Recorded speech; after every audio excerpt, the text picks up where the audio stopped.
صلی اللہ علیہ وآلہ وسلم، جو عورت تم سے اپنے شوہر کے بارے میں بحث و جدال کرتی اور اللہ سے شکایت رنج و بلال کرتی تھی، اللہ نے اس کی التجا سن لی اور اللہ تم دونوں کی گفتگو سن رہا تھا۔ کچھ شک نہیں کہ اللہ سنتا ہے، دیکھتا ہے۔ جو لوگ تم میں سے اپنی عورتوں کو ماں کہہ دیتے ہیں، وہ ان کی مائیں نہیں ہو جاتی، ان کی مائیں تو وہی ہیں جن کے بدن سے وہ پیدا ہوئے۔ بے شک وہ نامعقول اور جھوٹی بات کہتے ہیں، اور اللہ بڑا معاف کرنے والا ہے، بخشنے والا ہے۔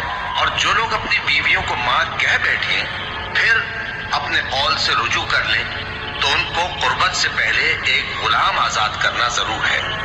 مومنو، اس حکم سے تم کو نصیحت کی جاتی ہے، اور جو کچھ تم کرتے ہو اللہ اس سے خبردار ہے۔ اب جس کو غلام نہ ملے وہ قربت سے پہلے لگاتار 2 مہینے کے روزے رکھے، پھر جس کو اس کا بھی مقدور نہ ہو اسے 60 محتاجوں کو کھانا کھلانا چاہیے۔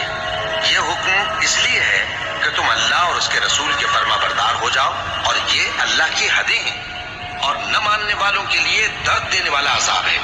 صحابی ہیں اوس بن صامت، انہوں نے اپنی بیوی کو طلاق دے دی، ایک طلاق تھی جاہلیت کی جس میں یوں کہا جاتا تھا تو میری ماں کی طرح ہے، تو اس پر طلاق ہوتی تھی جاہلیت میں۔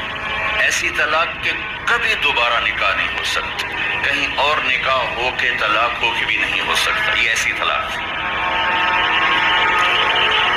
وہ آئیں دوڑی دوڑی اللہ کے نبی کے پاس، رسول اللہ، حضرت عائشہ کنگھی کر رہی تھی، یا رسول اللہ میرے خامن نے مجھے کہہ دیا تو میری ماں کی طرح ہے، اب کیا ہوگا؟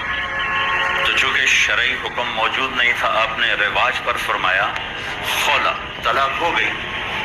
کہ یا رسول اللہ آپ نظر ثانی فرمائیں، انہو ابو ولدی وحب الناس الی، وہ میرے بچوں کا باپ، ہماری آپس میں بہت محبت ہے، اس نے غصے میں کہہ دیا ہے۔ تو آپ نے کہا حرمت علیہ خولا، طلاق ہو گئی۔ کہ یا رسول اللہ اکل مالی وافنا شبابی ونثرت له بطنی وتفرق اہلی، یا رسول اللہ میرا بڑھاپا آ چکا ہے، میرے ماں باپ مر چکے ہیں، میرے چھوٹے چھوٹے بچے ہیں، میری جوانی ختم ہو چکی ہے، مال میرے پاس کوئی نہیں، اگر یہ طلاق ہوتی تو میں کہاں بیٹھوں، مجھے کون سہارا دے گا؟ تو اب چپ ہو، کیونکہ وہ منوانا چاہتی، ابھی وہی کوئی آئی نہیں، آپ نے قانون ماحول رواج کے مطابق فیصلہ دے دیا ہے، تو اب خاموش ہو گیا۔ حضرت عائشہ کنگھی فرما، جب اس نے دیکھا کہ آپ چپ ہو گئے تو کہنے لگی اچھا آپ نہیں سنتے، میں آپ کے رب کو سناتی۔ اللہ کے نبی کہہ رہے ہیں طلاق ہو گئی، وہ کہہ رہی اچھا میں آپ کے رب سے بات کرتی ہوں۔ اس نے وہیں ہاتھ اٹھایا، اللہم انہم لی من عصبیت صغار، اے میرے رب میرے چھوٹے چھوٹے بچے، ان ضممتہم الی فضرجعوا، میں اپنے پاس رکھوں تو روٹی کہاں سے کھلاؤں، ان ضممتم الیہ فضاعوا، باپ کے پاس چھوڑوں تو تربیت کون کرے گا؟ یا اللہ اب ذرا غور کیجیے، یا اللہ اپنے نبی کی زبان پر میرے حق میں فیصلہ اتار۔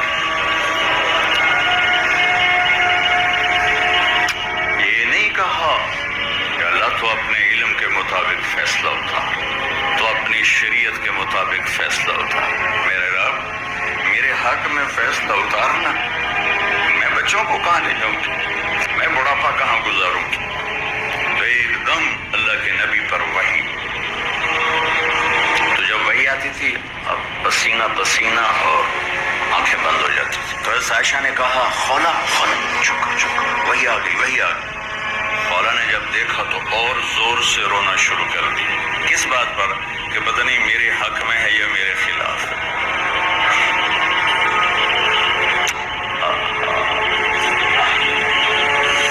جب وہی ختم ہوئی تو آپ نے پسینہ پہنچا اور مسکراتے ہوئے فرمایا خولا تجھے مبارک ہو، اللہ نے تیرے حق میں فیصلہ دے دیا،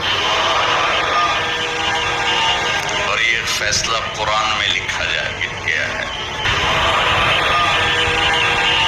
اور یہ فیصلہ قرآن میں لکھا گیا ہے، اس کو قرآن کا حصہ بنایا گیا، اسے حدیث کا حصہ نہیں بنایا، اور اسے 28واں پارہ اس سے شروع کروایا گیا۔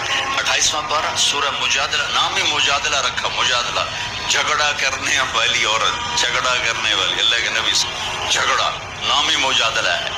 ہم نے سن لیا اس کی بات کو جو آپ سے بات کر رہی تھی، یہ تو ترجمہ ہے، لیکن صورتحال کیا ہے؟ جو ترجمہ کبھی حقیقت کو نہیں بتایا کرتا، یہ جو الفاظ ہیں یہ کیا بتا رہے ہیں، میں وہ آپ کے سامنے پیش کرنا چاہتا ہوں کہ اے میرے محبوب، یقیناً اللہ نے سنا، میں نے نہیں کہا، قد سمعت، لفظ اللہ، میرے محبوب اللہ نے اپنی اس بندی کی فریاد کو سنا جو آپ سے جھگڑا کر رہی تھی اپنے خامد کے بارے میں۔